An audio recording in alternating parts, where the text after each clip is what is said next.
He's been talked about in several publications. He's gained the respect of industry leaders. Please welcome a guy that you only need to know by his first name, Marcello. How you doing today, sir? Steven, good afternoon. How are you? Great to be here. Thank you for the intro, man. Tell us a little bit about your business and your experience, where you're coming from today. I think in a nutshell, the clients who hire us are looking for more than music. And I think people are, at least in this area, in the tri-state area, and they understand the difference now. They're starting to appreciate the difference between a DJ and a entertainment company or a production company. They want and they're seeking out individuals who can provide the event design and architecture from a timing and a flow standpoint.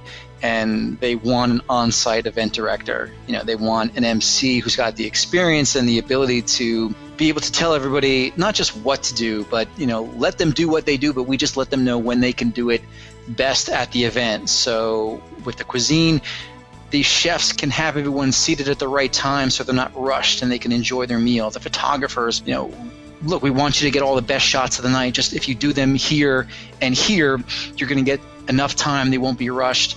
You're going to capture all the best moments, and at the same time the guests are going to be able to dance and enjoy all the features that you should be able to enjoy. So that's really what we do now, what we call proactive concierge. That's really our business now, and people seem to appreciate that. Is there a particular song that just says, hey, this is you, or maybe an album or something that you're like, this is my jam? Yeah, absolutely.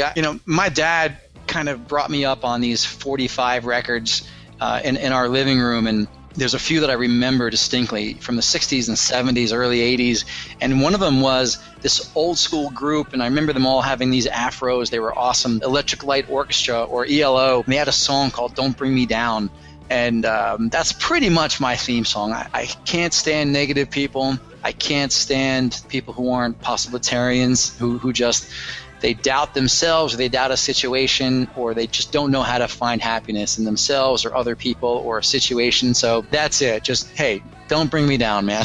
Let's live, let's celebrate life. Let's do this. I'm gonna steal that word from you. I don't know if I've ever heard that. Possibilitarian. I like that. Did you yeah, well, possibilitarian. I'll have to give the credit to Mike Walter, probably my best friend here in Jersey.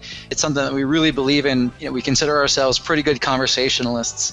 What makes a good conversationalist is the fact that you can talk about anything to anyone at any time, and that goes kind of hand in hand with our philosophy of WKIP, which is we keep it positive. It's a fictional radio station that we listen to and always try to find the best in everything. And Mike definitely has this, I think it was 10 years ago maybe, he told me about this concept in human nature of a person who just never gives up and can always find a way. And I've always kind of clung to that. And we dig it. It's definitely a mutual respect that we have for each other. And so give Michael the credit. But yeah, possibilitarian, that's a good one. That's awesome. At what point did your business kind of take off and it just said, you figured out this is the secret of MMP Entertainment. You're like, oh, this works. Oh, let's do that again. It was back in 2000, and it was at a bar mitzvah that I did, actually. I learned one of the most valuable lessons ever, which was, it's not who you know, it's who knows you. And so we did this bar mitzvah. We did a great job, which is, I'm happy to say, that was kind of the norm, so nothing out of the ordinary. We're just doing our thing. Turns out that a guest at that bar mitzvah, it was a friend who the mother of the bar mitzvah boy went to college with, happened to work for a company called Allen & Company.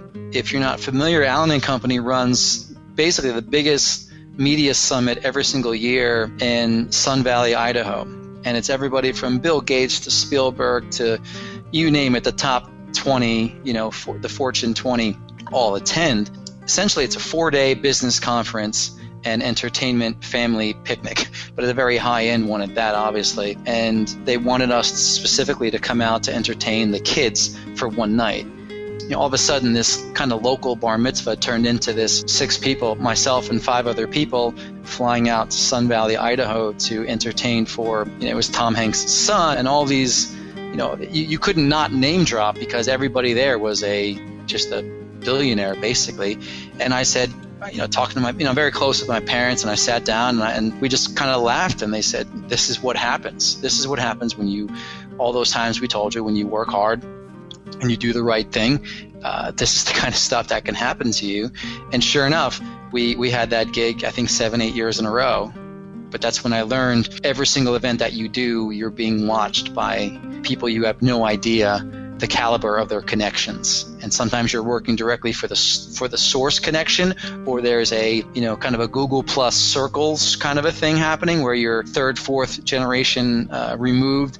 You're able to connect with someone who you would never be able to contact with. So would I ever have been able to be in contact with Bill Gates? Probably not. But because of a local bar mitzvah I did, I was removed by 4 circles of him and these incredible people.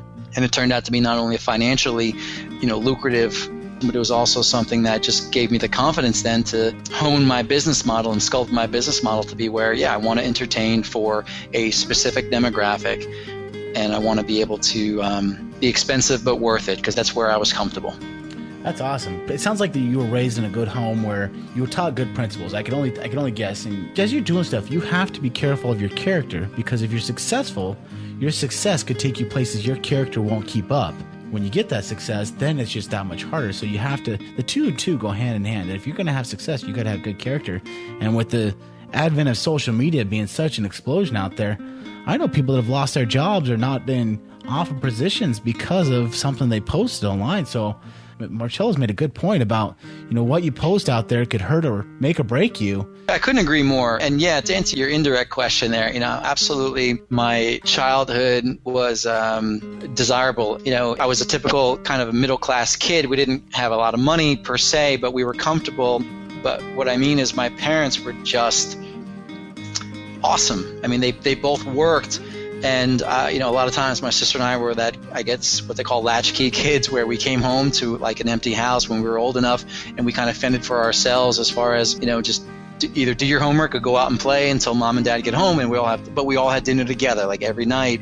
And we would see each other in the mornings, and they would come to my games when they could, but they couldn't make every game. So there was no coddling there. I understood that they were working. They both did very well, both very different people individually, but very, very bright, very savvy in their own ways, but also they're very down to earth and very real people. They knew how to take care of others. And so to get back to your, I think, point about that character building and how important it is, I think I had that so I had the character building first before the, whatever amount of spotlight I had or have.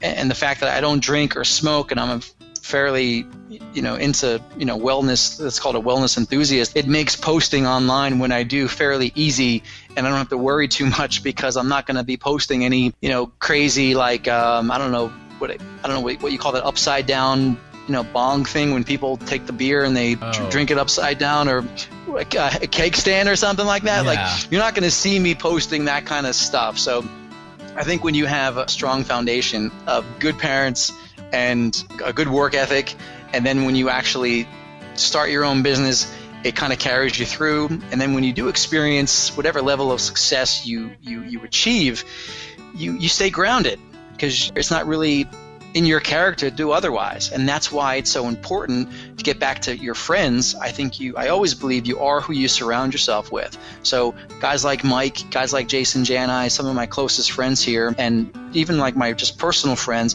5 guys from high school who I still, get together with every 2 months for dinner. These are guys that they don't let you get a big head, or they don't let you act like an ass. Can't be a jerk around people, because they'll tell you, they'll set you straight. And I like that. So I think as long as you keep away from yes people, and you keep away from people who are going to be those negative influences, you're going to be just fine. So I'm very fortunate that not only did I have access to those people growing up, but I'm also, my personality is, I'm drawn to people like that. So it's kind of not easy, but it's, you get what I'm saying. I do. And whoever you surround yourself with, whether it be, the negative Nancys or the positive people, that are bringing you the light and the knowledge that you need, that's who you'll become. Absolutely. I don't know if you ever heard of Neen James, but she's a productivity expert, originally from Australia. And she, I think, makes it very simple. She calls them VIPs or VDPs. And the VIPs are very inspiring people. That's who you want to hang out with. And you want to stay away from the VDPs, and that's very draining people. The other guy who we always laugh about is Brian Dodge. And the one that I remember, he calls them bad seeds. He's like, that's for like those negative Nellies. I think that was your term for it before. And he's like, if you ever see one of those people and they're just like, all they do is complain and they bring you down and everything else, you kind of stick your fingers out like you're zapping somebody and you just go, bad seed, and then you run the other direction. That's kind of how we feel about those folks. Well, let me ask you, how long have you been an entrepreneur? We're going to go on 25 years this October. Pretty psyched about that. What was your first business? The same year that I started the company, earlier that year, I sold candy in my high school. I made $6,000 that year. And at the end of the year, I invested in my first sound system. And then I went out and I did my first wedding in the fall. And then here I am 25 years later. What was holding you back from becoming an entrepreneur all the way? You know, that's a great question, because I have to credit my mother, because my mother was the one who knew I think I had perhaps some potential as an entrepreneur. And what she did was she set up 3 lunches with me with 3 of the most successful people in my town. These were guys that were making $20,000, $30,000 a month, whose expenses were $10,000 a month, which was just unheard of back then. And as soon as I went out to dinner and lunch with these folks, it was a whole new world I was exposed to. And I think until I met people who either made that much money or made their own schedules like they did, I had no idea that was even possible. I thought everybody just worked from 9 to 5 and didn't really like their job very much and couldn't wait for their vacations. And so I think that was really it, because I think, in my opinion, everyone's got that. Maybe not everybody, at least maybe the people I hang out with, at least. We all have it. We all got that spark, that fire, that passion, that yearning to excel and do better. But we just sometimes don't have the tools or even understand and appreciate the realm of possibility. So definitely what held me back was being exposed to the right people who wouldn't even give me all their trade secrets. They just said, look, this is what's possible. Go for it. And if you're interested, come back to me in a month. And that's what I did. And sure enough, I did. And I was like, yeah, I'm all in. Let's do this. Now, with those guys out there and you're talking with them, was there one piece of advice either them, or what's the best business advice you ever got from them or anybody else out there? Very simple. You know, time is life's most precious commodity. Savor every second, period. That's awesome. What's the best business book you would recommend, or marketing book out there for us out in the DJ world? Well, it's a toss-up, because I think the two go hand in hand. Again, you're talking to a single op, so I am my business for the most part. If I don't look good, I don't feel good. If I don't feel good, I don't perform well. If I don't perform well, then I'm out of business. So to me, you can't take care of other people. You can't take care of your clients unless you take care of yourself. So therefore, I'll plug, Mike's book. It's a simple, short read, but it's 10 things you can do to have a better day.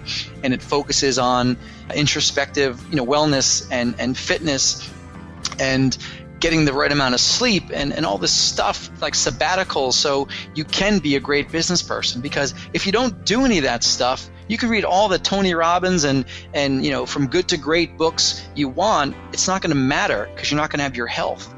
So like a Book Yourself Solid by Michael Port, as far as a straight up business book, that was great, because it taught me about the velvet rope and again, like kind of the quality versus quantity. And don't overexpose yourself.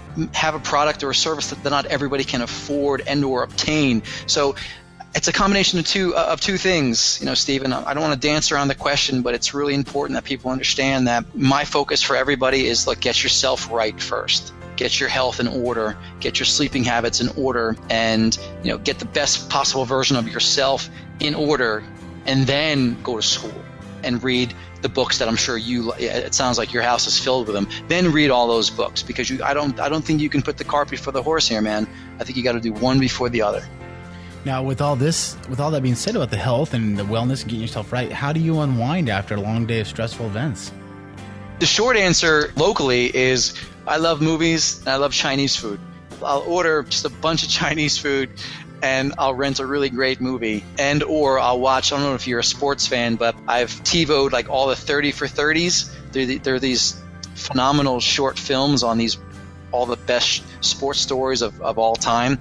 And I'll just watch one or two of those in a row, and that just really gives me a huge release after an event. So that's like the short, the local version, and then the long distance version of the unwinding after an event, after a season, which I do annually, is going to Costa Rica every January for the month.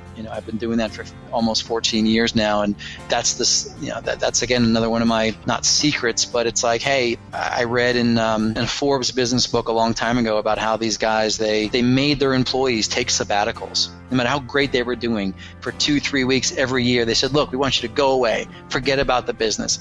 Don't pick up your phone. Don't send emails. Check in with your family, yes, but you need to just get away and let your mind rest, re-energize, recharge, and you come back like 110%, 100%. And that's what I've done. So it's kind of a combination of those two things. It's every week you have that, I take yoga, I do a bunch of cool things on a local level. And then, once a year, it's a month of just wellness, recharge, and, get your mind right. I got one last question, and sure. It's kind of the big one here. It's after all said and done, you've closed your doors on MMP Entertainment. You're not out there doing it anymore. You're still healthy eating and traveling and everything else out there. What's the legacy you have hoped to have left behind?